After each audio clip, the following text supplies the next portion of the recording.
Hello everyone, welcome to six attempt. आज हम बात करेंगे क्रेडिट स्विच क्राइसिस की कि क्रेडिट स्विच क्राइसिस क्या है।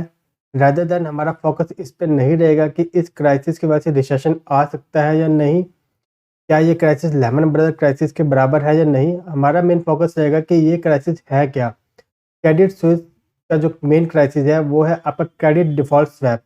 हम समझने की कोशिश करेंगे क्रेडिट डिफ़ॉल्ट स्वैप क्या है और ऐसी कौन सी इन्वेस्टमेंट है जो क्रेडिट स्विच की बेकार हो गई है या फिर बैड लोन्स में कन्वर्ट हो गई है। और इसके बाद हम फोकस करेंगे उन सब्सिडियरी की जिनकी वजह से क्रेडिट स्विच को लॉस हुआ है। तो हमारा इस मेन वीडियो का फोकस रहेगा क्रेडिट स्विच के क्राइसिस रादर देन इस एंटिसिपेशन में कि क्या इसकी वजह से हमारा 2013 में रिसेशन आ सकता है या नहीं, या फिर 2008 का क्राइसिस आपको दोबारा देखने को मिलेगा या नहीं। क्रेडिट स्विच का जो मेन क्राइसिस हो रहा है वो हो रहा है क्रेडिट डिफ़ॉल्ट स्वैप। अब इसको समझते हैं एक बहुत ही छोटे से एग्जांपल के थ्रू। सपोज कीजिए कि एक पर्सन है अमित, उसने 1 लाख रुपए 10% के ब्याज पर दिए हैं सुरेश को। तो अमित ने कुछ पैसा दिया है सुरेश को, तो इसको हम कहते हैं क्रेडिट। तो अमित ने क्या दिया है? क्रेडिट। अब सुरेश क्या करता है, उसको एक अश्योरेंस देता है कि वो 1 साल के अंदर ये पैसे वापस कर देगा और वो एक एग्रीमेंट बनाता है, तो उसको हम कहते हैं बॉन्ड। तो उसने एक बॉन्ड दिया है अमित को कि 1 साल बाद वो पैसे वापस कर देगा। बट रिसेशन आने की वजह से ऐसा होता है कि सुरेश को काम नहीं मिलता। अब क्योंकि सुरेश को काम नहीं मिलता तो उसके पैसे लौटाने की जो उम्मीद है वो भी कम है। और ये जो चीज़ है तो इससे क्या होने वाला है? डिफ़ॉल्ट। मतलब क्या, जो पैसा उसने लिया था वो पैसे वो वापस कर नहीं पाएगा, तो इसको हम बोलते हैं डिफ़ॉल्ट, कि जो क्रेडिट दिया अमित ने वो डिफ़ॉल्ट होने वाला है सुरेश के द्वारा। अब ऐसे केस में क्या किया जा सकता है? अब ये बात अमित को भी पता है, तो अमित क्या करता है, उसको एक आइडिया आता है, वो जाता है इंश्योरेंस कंपनी के पास। वो इंश्योरेंस कंपनी को कहता है कि ये जो मेरा बॉन्ड है जो सुरेश ने दिया है, कि आप इसका इंश्योरेंस कर दो। और insurance company 3% of bond price पे इस बॉन्ड का इंश्योरेंस करती है। अब इससे क्या होता है कि सुरेश जो है, इन केस अगर पैसा नहीं दे पाया अमित को, तो अमित वो पैसे किससे ले लेगा? इंश्योरेंस से। तो मतलब क्या है, जो क्रेडिट था अब वो स्वैप हो गया। अगर सुरेश ने पैसा नहीं दिया अमित को, तो इंश्योरेंस कंपनी वो पैसा देगी अमित को। तो इस केस में अमित सेफ है। इसको हम कहते हैं क्रेडिट डिफ़ॉल्ट स्वैप। मतलब क्रेडिट जो डिफ़ॉल्ट होने वाला था उससे पहले ही उसको स्वैप कर देगा किसी और के साथ, ताकि उसमें जो पर्सन है जिसने क्रेडिट दिया है वो इंश्योर्ड रहे। अब अगर ये छोटा सा कॉन्सेप्ट आपको समझ में आया है, तो इसी बेसिस पे हमारा है क्रेडिट डिफ़ॉल्ट स्वैप और क्रेडिट स्विच। अब देखते हैं इसको बैंक के टर्म में। बैंक के टर्म में देखिए क्या है कि जो क्रेडिट डिफ़ॉल्ट स्वैप है वो होता है बॉन्ड की वजह से, और बॉन्ड हमारे पास होते हैं दो। एक हमारे पास गवर्नमेंट बॉन्ड और दूसरा हमारे पास होता है कॉर्पोरेट बॉन्ड। और यहाँ पे जो हमारा मेन रोल प्ले कर रहा है वो है कॉर्पोरेट बॉन्ड। कॉर्पोरेट बॉन्ड में देखिए क्या होता है कि अगर कोई कंपनी है, किसी कंपनी को फंडिंग उठानी है अपने किसी काम के लिए, तो वो पैसा उठाने की कोशिश करते हैं मार्केट से। तो सपोज़ कीजिए इस केस के अंदर एक कंपनी है जिसको 100 करोड़ रुपीज़ की इन्वेस्टमेंट करनी है, उसको 100 करोड़ रुपीज़ रेज़ करनी है। तो ऐसे केस में वो क्या करती है, वो अपने एक बॉन्ड इश्यू करती है, कॉर्पोरेट बॉन्ड। अब क्योंकि 100 करोड़ एक बहुत बड़ा अमाउंट है, इसको कोई एक कॉर्पोरेट तो दे नहीं पाएगा। तो उस केस में इनको क्या करना पड़ेगा, इसको करना पड़ेगा स्प्लिट, मतलब उसको तोड़ेंगे। तो कंपनी क्या करती है, कंपनी इस 100 करोड़ का जो उसका एक बॉन्ड है, जो उसको अमाउंट रेज़ करना है, वो इसके छोटे-छोटे यूनिट बनाती है। मतलब छोटे-छोटे बॉन्ड बनाएगी और उसकी एक लिमिट डिसाइड करेगी। तो सपोज़ कीजिए इस केस में क्या है कि कंपनी 1 लाख का एक बॉन्ड बनाती है और उसकी 10,000 यूनिट को पब्लिश करती है। तो मतलब क्या है, वो 10,000 बॉन्ड है जिसमें एक बॉन्ड की कीमत है 1 लाख रुपए। और वो क्या करती है, इन यूनिट को बेचती है पब्लिक को। मतलब 10,000 लोगों के पास ये बॉन्ड जाएँगे, वो उसको खरीदेंगे और खरीद के जो 100 करोड़ की फंडिंग है वो कंपनी को दे देंगे। अब ऐसे केस में क्या है, हर एक पर्सन के पास 1 लाख रुपए हैं। कंपनी जो 1 लाख का बॉन्ड इश्यू कर रही है वो उसके ऊपर कुछ इंटरेस्ट रेट देती है। तो इस केस में जो हमने अज़्यूम किया है कि कंपनी 4% इंटरेस्ट रेट दे रही है बॉन्ड के ऊपर 5 साल के लिए। मतलब ये है कि जिसने भी ये बॉन्ड खरीदा है उसको पहले 4 साल तक तो इंटरेस्ट रेट मिलेगा और 5वें साल इंटरेस्ट प्लस जो प्रिंसिपल अमाउंट है वो एक साथ मिल जाएगा। अब होता क्या है, सपोज़ कीजिए कोविड की वजह से रिसेशन आ गया और रिसेशन के आने की वजह से जो कंपनी है उसने अपने हाथ खड़े कर लिए कि वो इस बॉन्ड के प्राइस को पे नहीं कर सकती जो उसने लिया है। तो ऐसे केस में जो आम पर्सन है जिन्होंने इस बॉन्ड को खरीदा था उनको होगा नुकसान। इस नुकसान से बचने के लिए वो क्या करते हैं, वो जाते हैं इंश्योरेंस कंपनी के पास और अपने इस बॉन्ड का इंश्योरेंस करवा लेते हैं। इसी को हम बोलते हैं क्रेडिट डिफ़ॉल्ट स्वैप। मतलब क्या है, जो क्रेडिट है वो आपका स्वैप हो गया डिफ़ॉल्ट होने से पहले।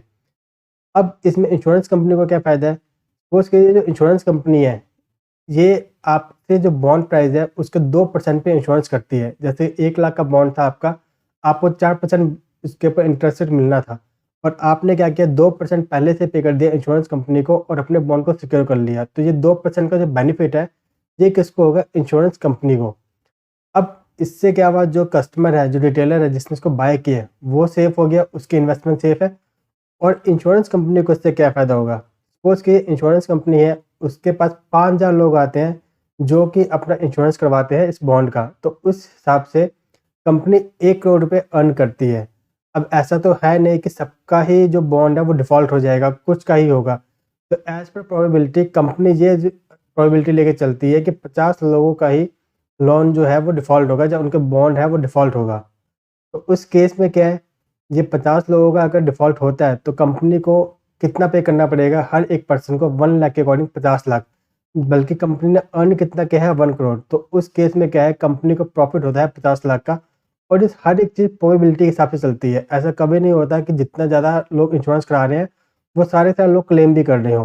क्लेम उन्हीं का ही होता है जिनका डिफ़ॉल्ट होता है, बाकी सबका नहीं होता, वो प्रीमियम भरते रहते हैं। इस प्रोबेबिलिटी के हिसाब से ही इंश्योरेंस कंपनी अपना पैसा अर्न करती है और अपना प्रॉफ़िट बनाती है।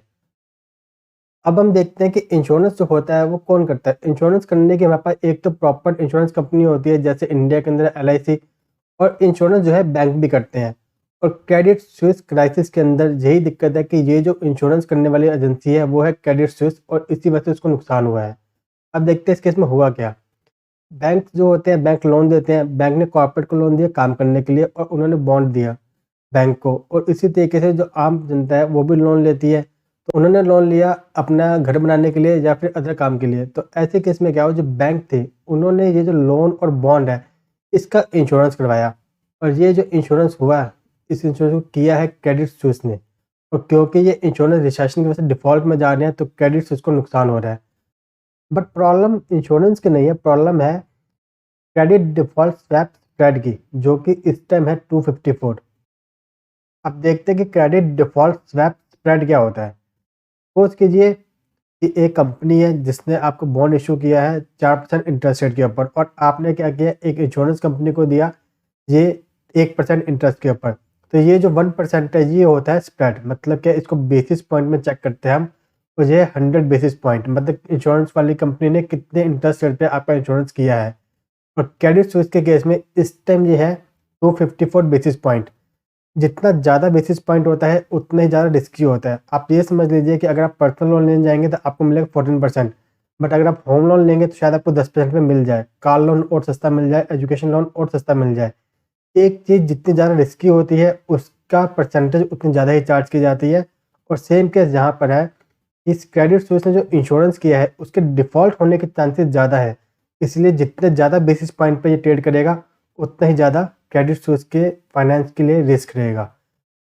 अब हमें यहाँ एक चीज़ देखने की और ज़रूरत है कि क्रेडिट स्विस ने उनका जो स्वैप का स्प्रेड है वो तो बड़ा बढ़ा, लेकिन क्योंकि उन्होंने इंश्योरेंस भी किया है तो उस इंश्योरेंस से उनको क्या नुकसान हो सकता है। रिसेशन की वजह से ऐसा हो सकता है कि जितने भी 5,000 लोग जिन्होंने बॉन्ड का इंश्योरेंस करवाया था वो इंश्योरेंस कंपनी के पास चले जाते हैं कि उनका जो बॉन्ड है वो डिफ़ॉल्ट हो रहा है और उनको अपने इंश्योरेंस की कीमत चाहिए। तो ऐसे केस में क्या है, कंपनी ने जो प्रीमियम लिया था उस प्रीमियम के हिसाब से उसने अर्न किया था 1 करोड़ रुपीज़ को। लेकिन अगर उनको इन सब पे क्लेम सेटल करने पड़ गए तो उनको पेमेंट करनी पड़ेगी 50 करोड़ रुपीज़ की। तो जहाँ पे कंपनी को नुकसान है, तो कंपनी को ये पेमेंट कैसे करनी पड़ेगी, या तो कहीं से फाइनेंस करना पड़ेगा या फिर अपने एसेट को बेचना पड़ेगा या फिर अपनी कंपनी की रीस्ट्रक्चरिंग करनी पड़ेगी। और यही वजह है हमारी कि इंश्योरेंस कंपनी जो है वो बैंकरप्ट हो सकती है, और क्रेडिट स्विस में ऐसा ही हुआ है। उनकी 2 कंपनीज़ हैं, एक है ग्रीनसिल और दूसरी है आर्किगॉस। इन दोनों कंपनियों के साथ यही हुआ कि वो दोनों कंपनी इंश्योरेंस की वजह से बैंकरप्ट हो गई, और यही वजह है कि क्रेडिट स्विस के जो फाइनेंसेस है वो और ज़्यादा ख़राब हो गए। एक तरफ जहाँ ये दोनों कंपनियाँ डिफ़ॉल्ट हो गई, बैंकरप्ट हो गई, वहीं पे Russia Ukraine war, energy prices का बढ़ना और ब्रिटेन का यूरोपियन यूनियन से एग्जिट होना, मतलब ब्रेग्जिट, इन सब ने क्रेडिट स्विस की जो फाइनेंशियल कंडीशन है उसको और ज़्यादा डिटेरियोरेट कर दिया है, क्योंकि इकोनॉमी इस टाइम पे स्लो डाउन में चल रही है। तो मतलब है कि ये क्राइसिस आगे और बढ़ सकते हैं। अक्टूबर में क्रेडिट स्विस ने फिर से 6th कॉन्जिक्यूटिव क्वार्टर में अपना लॉस बुक किया है, बट क्रेडिट स्विस ने ये कहा है कि वो अपने इस डेब्ट को रीस्ट्रक्चर कर रहे हैं। उन्होंने अपने इन्वेस्टर से $500 मिलियन को रेज करने की कोशिश की है और प्लस उन्होंने ये एश्योरेंस दिया है कि जो क्राइसिस की बात की जा रही है वो ऐसा नहीं होगा। वो अपने इस चीज़ के ऊपर काम कर रहे हैं। तो अब रिसेशन आएगा या नहीं आएगा ये तो हमें बाद में चलेगा पता, क्योंकि इसको प्रेडिक्ट नहीं किया जा सकता। और वेदर कि क्रेडिट स्विस का जो क्राइसिस है वो लेमन ब्रदर्स क्राइसिस के बराबर होगा या नहीं, ये भी तभी कहा जा सकता है जब इसकी कंडीशन और ज़्यादा ख़राब होगी। फिलहाल अभी सीडीएस स्प्रेड बहुत ज़्यादा इनका बढ़ रहा है और वो एक रिस्क वाली बात है। बट ऐसा नहीं है कि जो उनके सपोर्टर हैं, जो उनके इन्वेस्टर को फाइनेंस कर रहे हैं, वो इसकी हालत को और ज़्यादा ख़राब होने देंगे। तो ऐसे केस में हमें ये पॉजिटिव रह सकते हैं कि हाँ, क्रेडिट स्विस अभी थोड़ी हालत ख़राब है, लेकिन वो धीरे-धीरे ठीक हो जाएगा। अगर आपको ये वीडियो पसंद आई हो तो लाइक, सब्सक्राइब और कमेंट ज़रूर करें। Thank you.